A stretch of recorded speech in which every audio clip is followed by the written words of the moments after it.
आइए सबसे पहले हम अपना सबसे पहला श्लोक करते हैं। पर पहला श्लोक करने से पहले मैं आपको थोड़ा-सा बैकग्राउंड दे देता हूँ कि पांडवों ने 12 वर्ष का वनवास और 1 वर्ष का अज्ञातवास समाप्त होने पर जब प्रतिज्ञा के अनुसार अपना आधा राज्य माँगा, तो दुर्योधन ने आधा राज्य क्या थी कि सुई की नोक जितनी जमीन भी बिना युद्ध के देने से मना कर दिया। तो पांडवों की जो माता कुंती थी, उनकी आज्ञा के अनुसार पांडवों ने युद्ध करना स्वीकार किया। इस प्रकार पांडवों और कौरवों का युद्ध होना निश्चित हो गया और दोनों युद्ध की तैयारी करने लगे। अब महर्षि वेदव्यास जी जो थे जिन्होंने महाभारत लिखी है, उनका धृतराष्ट्र पर बहुत स्नेह था। उस स्नेह के कारण उन्होंने धृतराष्ट्र के पास आकर कहा, देखो युद्ध होना और उसमें क्षत्रियों का महान संहार होना तो मतलब संभव संभव नहीं, मतलब एक तरह से टाल नहीं सकते तुम कि क्षत्रिय जो हैं उनका संहार होगा। संहार यानी कि युद्ध में मृत्यु होगी, तो इसको हम टाल नहीं सकते। पर तुम्हारे पास दृष्टि नहीं है, फिर भी अगर तुम युद्ध देखना चाहते हो तो मैं तुम्हें दिव्य दृष्टि दे सकता हूँ, जिससे कि तुम यहीं बैठे बैठे युद्ध को अच्छी तरह से देख पाओगे। तो इस बात पर धृतराष्ट्र ने कहा, देखो कि मैं जन्म भर अंधा रहा हूँ और मैं अपने कुल के संहार को यानी अंत को देखना नहीं चाहता, परंतु युद्ध कैसे हो रहा है ना, ये समाचार जरूर सुनना चाहता हूँ। तब व्यास जी ने कहा कि मैं संजय को दिव्य दृष्टि दे देता हूँ, जिससे यह संपूर्ण युद्ध को और संपूर्ण युद्ध की घटनाओं को, सैनिकों के मन में क्या क्या बातें आई वो भी जान लेगा, सुन लेगा और देख लेगा, और ये सब बातें तुम्हें भी सुना देगा। ऐसा कहकर व्यास जी ने संजय को दिव्य दृष्टि का वरदान दिया। तो निश्चित समय के अनुसार कुरुक्षेत्र में युद्ध आरंभ हो गया। 10 दिन तक संजय युद्ध स्थल में ही रहे। जब पितामह भीष्म बाणों के द्वारा रथ से गिरा दिए गए, तब संजय ने हस्तिनापुर में आकर धृतराष्ट्र को यह समाचार सुनाया। इस समाचार को सुनकर धृतराष्ट्र को बहुत दुख हुआ और वो रोने लगे, विलाप करने लगे। फिर उन्होंने संजय से युद्ध का सारा वृतांत सुनाने को कहा कि युद्ध में क्या हुआ, कैसे हुआ। भीष्म पर्व के 24वें अध्याय में के अंत तक संजय ने युद्ध संबंधी बातें धृतराष्ट्र को सुनाई। और 25वें अध्याय के आरंभ में धृतराष्ट्र जो है वो संजय से पूछते हैं। तो यहाँ से हम शुरू करते हैं। धृतराष्ट्र उवाच धर्म क्षेत्रे कुरुक्षेत्रे समवेता युयुत्सवः मामकाः पांडवाश्चव किम कुर्वत संजय। तो इस श्लोक में धृतराष्ट्र जो हैं वो संजय से पूछते हैं कि हे संजय, यहाँ पे सबसे पहले वो संजय से पूछते हैं कि हे संजय,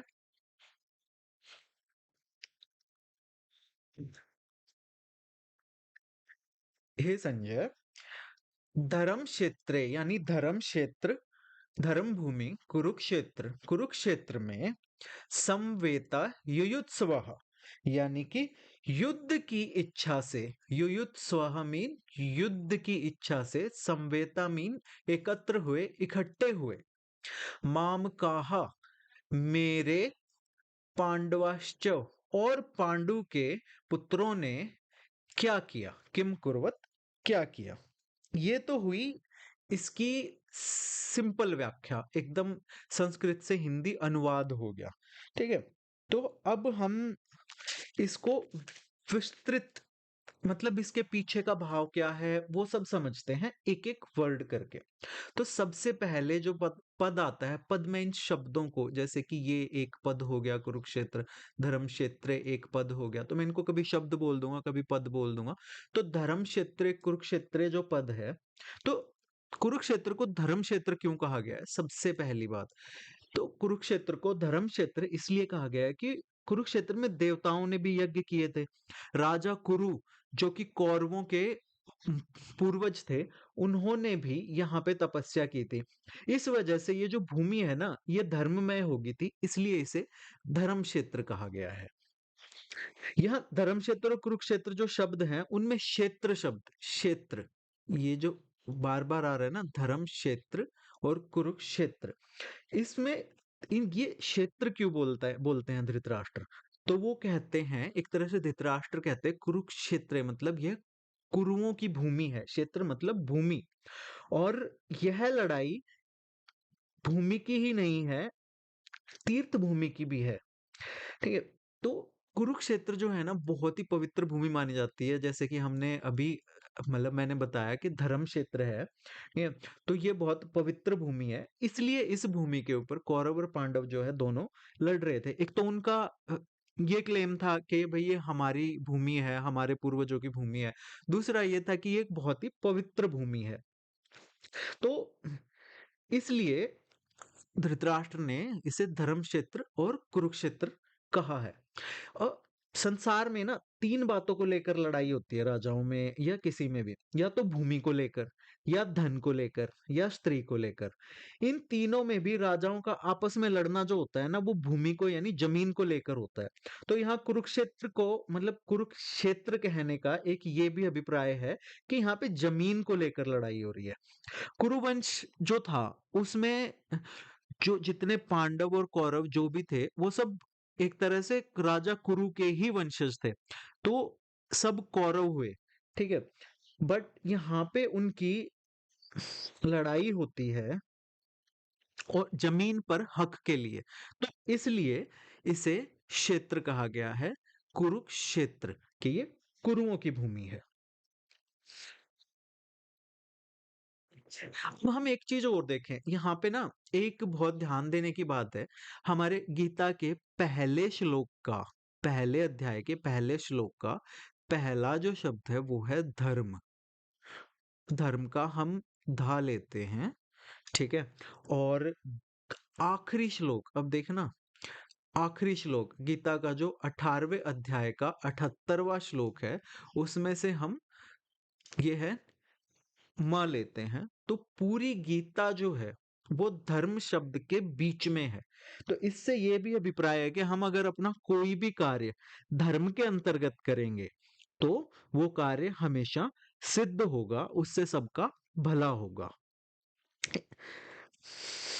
यहाँ पे धर्म क्षेत्र और कुरुक्षेत्र पदों से सभी मनुष्यों को यह भी शिक्षा लेनी चाहिए कि कोई भी काम करना हो तो वह धर्म को सामने रखकर ही करना चाहिए। प्रत्येक कार्य सबके हित की दृष्टि से करना चाहिए, यानी कि कोई भी काम करो तो इस तरह से करो कि उसमें ज्यादा से ज्यादा लोगों का या सबका भला हो। दूसरों की नुकसान की या फिर अपने आराम सुख समृद्धि की दृष्टि से नहीं करना चाहिए। वो कार्य जो होता है ना शास्त्रों के अनुसार नहीं होता है। अब हम आते हैं अगले पद पे, समवेता युयुत्सव। युद्ध की इच्छा से एकत्रित हुए, इकट्ठे हुए। तो राजाओं के द्वारा बार बार संधि का प्रस्ताव। अब हमने जिसने भी महाभारत पढ़ी है या देखी है तो हमको पता होगा कि जब पांडव वनवास से और अज्ञातवास से वापस आए तो उन्होंने बार बार दुर्योधन को ना संधि के प्रस्ताव भेजे। एक बार तो उन्होंने श्री कृष्ण को भी भेजा। तब भी दुर्योधन ने कहा कि मैं एक सुई की नोक जितनी भूमि भी तुम लोगों को नहीं दूंगा, ठीक है? तब मजबूर होकर पांडवों ने भी युद्ध करना स्वीकार कर लिया। तो इसलिए धृतराष्ट्र कहते हैं कि मेरे पुत्र और पांडु के पुत्र दोनों ही सेनाओं के सहित युद्ध की इच्छा से युयुत्सव इकट्ठे हुए हैं, समवेता। अब फर्क क्या है कौरवों और पांडवों में? दोनों सेना वहां पे युद्ध की इच्छा से इकट्ठी हुई हैं, पर दुर्योधन की जो युद्ध की इच्छा है ना उसका मुख्य उद्देश्य है, यानी कि मेन रीजन, मेन कारण है राज्य की प्राप्ति का। वो राज्य की प्राप्ति उसे नहीं फर्क पड़ रहा, चाहे वो धर्म से हो, अधर्म से हो, न्याय से हो, चाहे अन्याय से हो, चाहे रीति से हो, चाहे बिना रीति के हो। तो वो किसी भी तरह चाहता था कि मुझे बस राज्य मिल जाए। यही उसका एक जो भाव था, लक्ष्य था। इसीलिए दुर्योधन का जो युयुत्सुव पक्ष है ना, यानी कि युद्ध की इच्छा का जो पक्ष है, वो एक तरह से तर्क संगत, न्याय संगत नहीं है। वो एक तरह से लोभ वाला है, वो सिर्फ राज चाहता था। दूसरी तरफ पांडवों में धर्म की मुख्यता थी। उनका ऐसा भाव था कि हम चाहे जैसा जीवन निर्वाह कर लेंगे पर अपने धर्म में बाधा नहीं आने देंगे। वो उन्होंने श्री कृष्ण को भी भेजा, तब भी पांडव इतना कह रहे थे कि हमको ना 5 गांव दे दो केवल 5 ग्राम, रखो अपनी धरती तमाम, हम वहीं खुशी से खाएंगे। पर दुर्योधन वो भी दे ना सका, तारीफ हरि की ले ना सका। ये कविता हमने सबने पढ़ी है। तो महाराज युधिष्ठिर जो थे ना वो जमीन को लेकर, राज्य को लेकर युद्ध नहीं करना चाहते थे। परंतु जिस माँ की आज्ञा से युधिष्ठिर ने चारों भाइयों सहित द्रौपदी से विवाह किया था, जब द्रौपदी से विवाह करके लाए थे, तो जब द्रौपदी को स्वयंवर में जीत के, मतलब स्वयंवर जीत के जब द्रौपदी को लेके आए थे, तो दरवाजे पे आके, घर के दरवाजे पे आके उन्होंने आवाज लगाई थी कि माता देखो हम क्या लाए हैं। तो कुंती माता ने कहा था कि बेटा जो भी लाए हो ना आपस में बराबर बांट लो। तो पांचों पांडवों ने कुंती से विवाह करा था अपनी माता की आज्ञा से। तो उसी द्रौपदी का जब अपमान हुआ, तो माता कुंती ने आदेश दिया कि अब तो युद्ध होगा। तो इसके दो कारण थे युद्ध होने के। माता कुंती जो थी ना, वो बहुत ही सहिष्णु स्वभाव की थी। तो वो कष्ट से बचकर सुख, आराम, राज्य आदि चाहना, ये सब बातें उनमें नहीं थी। उनके मन में दो बातों को लेकर ना बहुत बड़ा दुख था। पहली बात तो ये कि राज्य के लिए कौरव पांडव आपस में लड़ते, चाहे जो करते, पर द्रौपदी का अपमान क्यों किया दुर्योधन ने भरी सभा में। इस बात से ना उन्हें दुर्योधन से घृणा हो गई थी। तो कि इसमें तो मनुष्यता ही नहीं है। दूसरी बात जो थी वो थी, भगवान कृष्ण जो हैं वो पांडवों की ओर से संधि का प्रस्ताव लेकर हस्तिनापुर गए, तो दुर्योधन, दुशासन, कर्ण, शकुनी आदि ने भगवान को पकड़कर कैद करना चाहा। इस बात को सुनकर कुंती के मन में यह विचार हुआ कि अब इन दुष्टों को जल्द ही खत्म कर देना चाहिए, कारण कि इनके जीते रहने से इनके पाप बढ़ते ही चले जाएंगे, जिससे इनका बहुत नुकसान होगा। इन्हीं दो कारणों से माता कुंती ने पांडवों को युद्ध के लिए आज्ञा दी।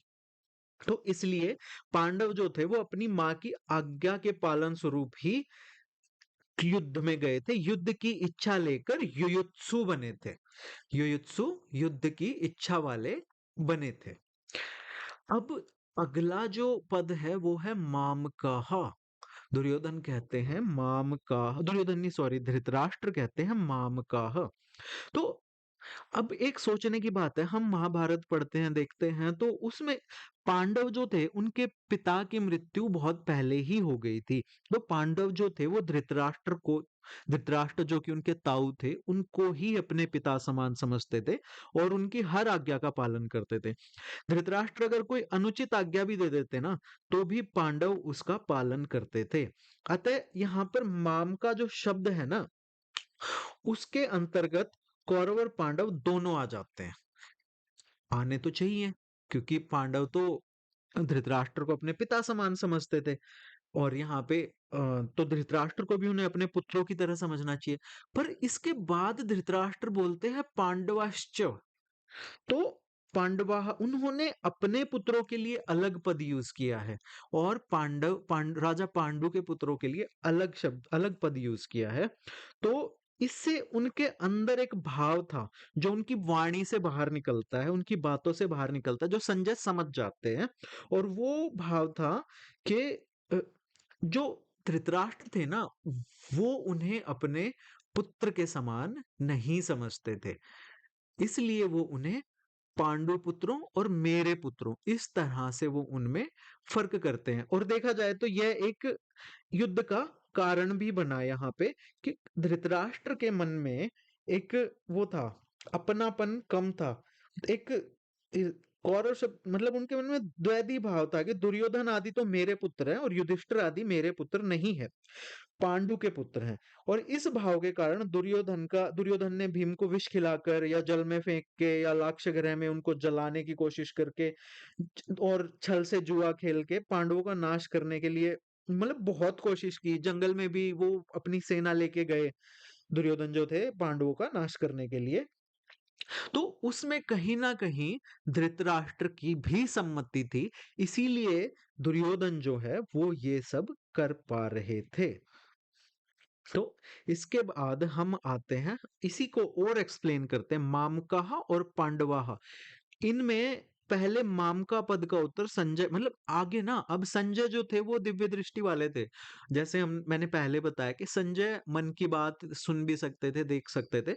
तो जब इस तरह का प्रश्न धृतराष्ट्र ने करा कि उन्होंने अपने और पांडु के पुत्रों में फ़र्क किया, जबकि पांडव जो थे वो धृतराष्ट्र को अपने पिता समान मानते थे। तो आगे के श्लोकों में हम देखेंगे कि संजय भी जब उत्तर देते हैं, तो वो भी इसी तरह देते हैं कि महाराज आपके पुत्र दुर्योधन ने ये किया और महाराज पांडु पुत्र युधिष्ठिर ने या अर्जुन ने या भीम ने ये सब किया। इस तरह से वो भी जब उत्तर देते हैं, तो वो भी फ़र्क करके उत्तर देते हैं। अब अगला जो पद है वो है किम कुर्वत। अब किम जो शब्द है ना उसके तीन अर्थ होते हैं। एक होता है विकल्प, विकल्प यानी कि ऑप्शन। दूसरा होता है निंदा, निंदा यानी कि बुराई। और तीसरा होता है प्रश्न। तो विकल्प यानी कि युद्ध हुआ या नहीं, इस तरह का विकल्प तो हम यहाँ पे ले नहीं सकते, क्योंकि युद्ध ऑलरेडी 10 दिन तक हो चुका है और भीष्म पितामह रथ से गिर भी चुके हैं। उसके बाद संजय जो है वो हस्तिनापुर आकर धृतराष्ट्र को वहां की घटना सुना रहे हैं। अब धृतराष्ट्र ये भी नहीं कह रहे कि मेरे और पांडु के पुत्रों ने यह क्या किया जो कि युद्ध कर बैठे, उनको युद्ध नहीं करना चाहिए था। ऐसी निंदा या बुराई भी धृतराष्ट्र जो है वो नहीं कर रहे हैं, क्योंकि युद्ध तो चल ही रहा है। धृतराष्ट्र को अगर युद्ध से आपत्ति होती तो वो तो महाराज थे, वो तो युद्ध को कभी भी टाल सकते थे, वो पांडवों को उनका हिस्सा दे सकते थे। तो एक ये भी यहाँ पे नहीं है कि वो युद्ध की बुराई कर रहे हैं। तो यहाँ पे सवाल ही पूछा जा रहा है कि वो क्या कर रहे हैं। किम कुर्वत मतलब क्या कर रहे हैं वो संजय। तो इस इस प्रश्न का उत्तर देते हुए धृतराष्ट्र संजय से भिन्न भिन्न प्रकार की छोटी बड़ी सब घटनाओं को अनुक्रम से विस्तार पूर्ण ठीक ठीक जानने के लिए प्रश्न कर रहे हैं। तो धृतराष्ट्र जो है वो पूछ रहे हैं संजय से कि मुझे डिटेल में बताओ, पहले क्या हुआ, बाद में क्या हुआ, छोटी से लेके बड़ी से बड़ी बात आप मुझे विस्तार में बताओ। अब एक और भाव है कि जब सबसे इंपॉर्टेंट चीज है यहाँ पे पहले ही श्लोक में मामकाह और पांडवाह, ये जो दो शब्द हैं इसमें मतभेद हमको साफ दिख जाता है। अगर हम सिर्फ शब्दों पे जाएं और उसका सरलार्थ कर लें तो हमको नहीं पता लगेगा। हमें सिंपल ये लगेगा कि धृतराष्ट्र जो है वो संजय से पूछ रहे हैं कि हे संजय, धर्म क्षेत्र कुरुक्षेत्र में युद्ध की इच्छा से एकत्रित हुए मेरे और पांडवों के पुत्रों ने, मेरे और राजा पांडु के पुत्रों ने क्या किया।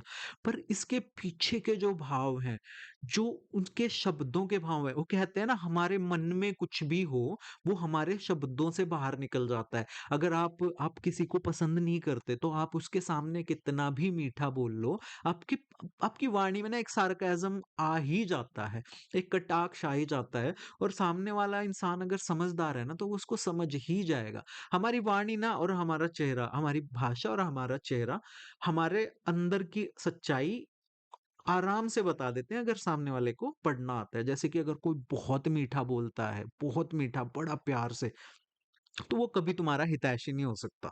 वो इंसान जो हमेशा तुमसे मीठा बोलता है, ठीक है। जी, संसार में हमारा एक ही परम हितैषी होता है, हमेशा एक ही इंसान ऐसा होता है जो हमेशा हमारा अच्छा चाहता है, वो होती है हमारी माँ। ठीक है, उनके उनके अलावा, माँ के अलावा इस संसार में कोई इंसान ऐसा नहीं होता जो पहले अपना स्वार्थ ना देखे और फिर तुम्हारा भला सोचे। ठीक है, माँ ऐसी होती है जो अपने भले से पहले तुम्हारा भला सोचती है, क्योंकि उसने तुम्हें अपने शरीर से बनाया है। तो तुम्हारी वाणी जो है ना और तुम्हारे चेहरे के जो एक्सप्रेशन है उससे सब पता चल जाता है। तो अब जैसे दही बिलोते हैं तो उसमें हलचल पैदा होती है, तो उसमें मक्खन निकलता है। ऐसे ही मामकाह और पांडवाह, ये जो दो शब्द है ना, मामकाह और पांडवा, इनके भेद से पैदा हुई हलचल से अर्जुन के मन में कल्याण की अभिलाषा जो थी वो जगी। और इसी वजह से इवेंचुअली श्री कृष्ण ने गीता का ये उपदेश दिया, जो कि एक तरह से उस हलचल से एक मक्खन की तरह तैर के ऊपर आ गया, जो आज तक हमारा भला कर रहा है। मिलते हैं अगले वीडियो में अगले श्लोक की डिटेल एक्सप्लेनेशन के साथ। जय श्री कृष्ण, जय श्री राम।